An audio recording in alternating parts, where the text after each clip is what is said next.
Et notez que le fameux Conseil de la paix créé de toutes pièces par le président américain Donald Trump annonce une réunion à Washington le 19 février prochain.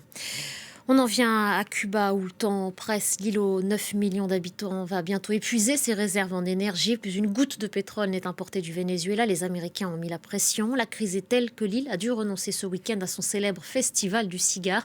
Impossible de l'organiser en l'état. Impossible d'organiser cet événement qui rapporte pourtant chaque année au gouvernement plusieurs millions d'euros grâce à une prestigieuse vente aux enchères. Notre invité sur ce plateau, c'est vous, Maïlis Kider. Bonjour à vous. Bonjour. Merci d'avoir accepté notre invitation, d'être présente aujourd'hui. Vous êtes journaliste indépendante, spécialiste de Cuba. Vous êtes allée à plusieurs reprises sur l'île.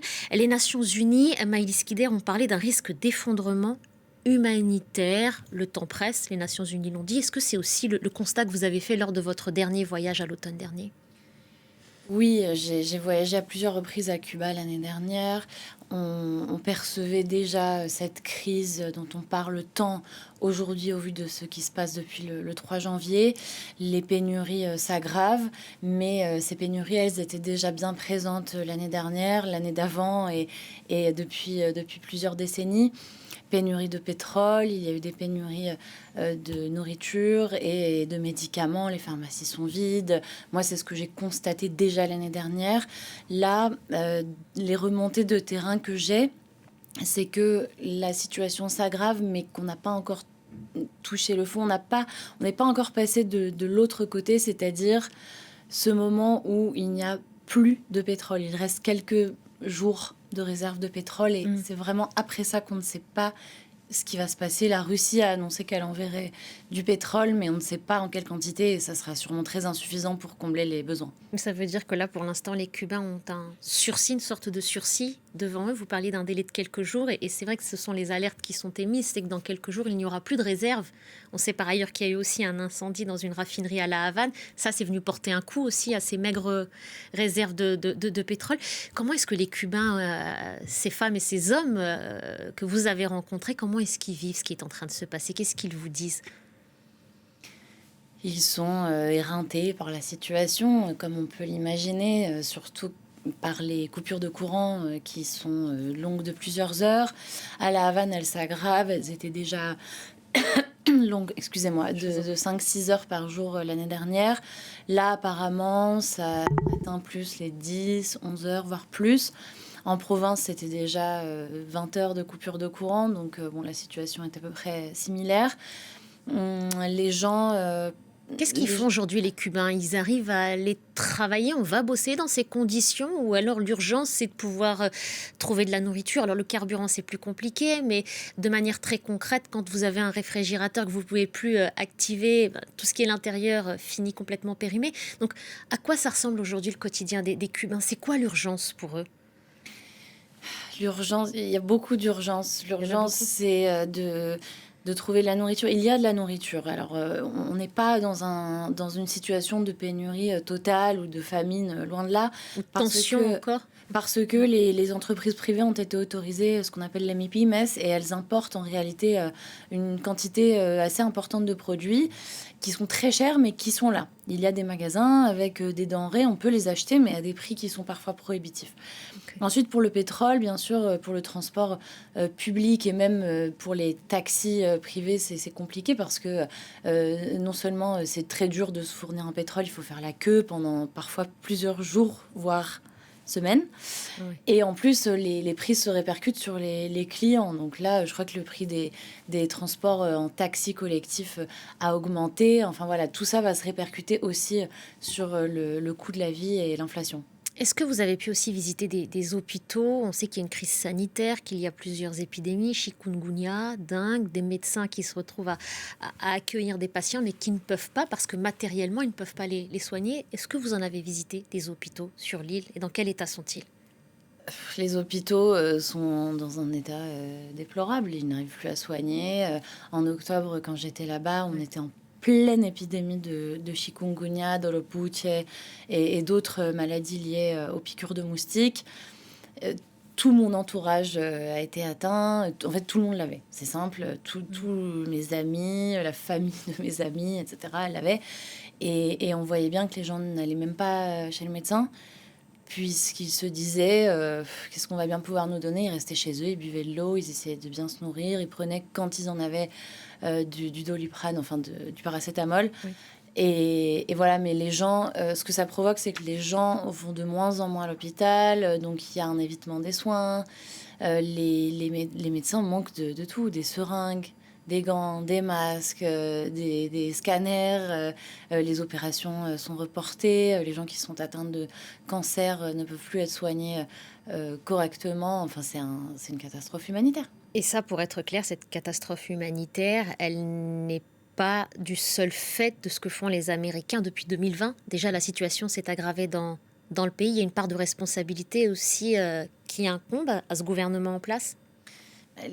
Les explications, elles sont forcément multiples. C'est bien sûr l'embargo qui crée des pénuries. Les pénuries alimentaires, elles sont aussi créées parce que l'État n'investit pas du tout assez dans l'agriculture et que donc les agriculteurs se retrouvent non seulement sans pétrole pour travailler, mais en plus avec un manque d'investissement qui ne leur permet pas de développer leur production. Il y a beaucoup de bureaucratie, il y a un centralisme du pouvoir qui fait que les décisions sont parfois bloquées.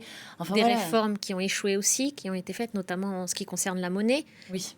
La réforme monétaire Oui. en 2021 a créé beaucoup d'inflation et les prix ont été... Je ne sais même plus les chiffres, mais je crois qu'on parlait de 70% d'inflation à l'époque. Et un confrère ici à la rédaction cubain nous expliquait qu'il fallait compter 1 euro pour 500 pesos. C'est énorme pour la population Ah locale. oui, l'année dernière, c'était 1 euro pour 380 pesos, et là, on est à 500, et ça risque de se creuser. Est-ce que une parole s'est libérée? Est-ce qu'il y a des critiques aussi qui ont été formulées? Vous, la journaliste que vous êtes, est-ce que vous avez recueilli cette parole sur place ou est-ce que les Cubains n'envisagent même pas de manifester contre ce gouvernement, celui du président juste derrière vous?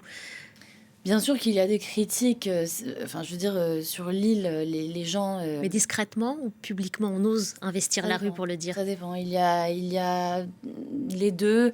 De façon privée, les gens critiquent le gouvernement, critiquent... enfin, parle de la situation, des relations avec les États-Unis, etc. De façon publique, il y a, avec l'arrivée d'Internet et les réseaux sociaux, des gens qui essayent de s'exprimer. Il y a eu le 11 juillet 2021, les fameuses manifestations qui sont les plus importantes depuis l'avènement de la Révolution. Il y a eu beaucoup d'arrestations après ça. Et donc les gens, bien sûr, restent discrets sur ces critiques.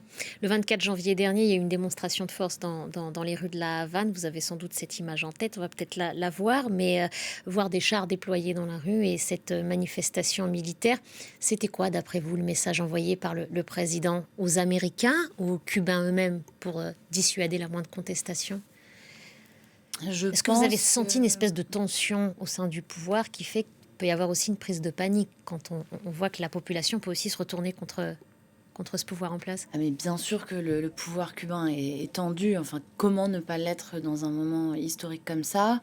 Je pense que ces démonstrations en janvier dernier, c'était une manière de s'affirmer sur la scène médiatique, de dire que Cuba résisterait, d'amener une réponse en fait à ce qui s'était passé au Venezuela. C'était une manière d'essayer de dire que l'État était toujours bien en place et prêt à résister.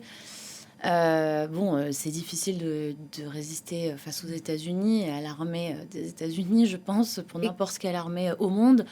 Est-ce que c'était un message à la population? Je ne sais pas. En tout cas, ce qui est sûr, c'est que les gens n'osent pas manifester. Enfin, ça, c'était une certitude. Et comment est-ce qu'ils regardent cette pression mise par les Américains à Cuba? Est-ce qu'ils souhaiteraient une intervention ou pas? Comment est-ce qu'ils regardent ça? Est-ce qu'ils vous en ont parlé? Ça dépend qui. Ah. Parce que c'est une société plurielle et moi, ces derniers temps, j'ai recueilli absolument tous les avis. Il y a des gens qui disent que les États-Unis n'ont rien à faire à Cuba. Il y a ceux qui disent que peu importe qui les libère, alors ça sera bien et puis ça sera un changement. Il y a ceux qui disent qu'ils ne sont ni pour le gouvernement ni pour les États-Unis. Enfin, vraiment, on trouve de tout. Il y a ceux qui ne s'intéressent même pas à la situation. Ça m'a beaucoup surprise, mais vraiment, j'ai parlé avec des gens qui m'ont dit on va voir. En fait, les gens sont tellement fatigués de tout ça, qui vivent au jour le jour, ils vont au travail, ils essayent d'acheter à manger, et puis voilà. C'est plus une usure, une lassitude que de la résilience, même si ce mot peut C'est être sûr. galvaudé parfois, mais c'est ce que vous avez constaté. C'est une lassitude, et je dirais même aussi que c'est de la dépolitisation. À force d'assister à tout ça, les gens sont très fatigués et n'ont aucune envie de se mêler de politique. Et donc se sont complètement désintéressés de tout ça et attendent simplement de voir ce qui va se passer, puisque la situation est déjà difficile. Alors ils disent, bon, on n'a pas vraiment de perspective, on ne sait pas ce qui va se passer, attendons. Mais encore une fois, il y a vraiment toutes les opinions qui s'expriment. Et puis il y a tout de même 2 millions de personnes qui ont quitté le pays. Oui, oui, oui, un exode. Merci beaucoup, Maëlys Kider. Merci d'être passée par le plateau de France 24. Merci à vous. Partons maintenant.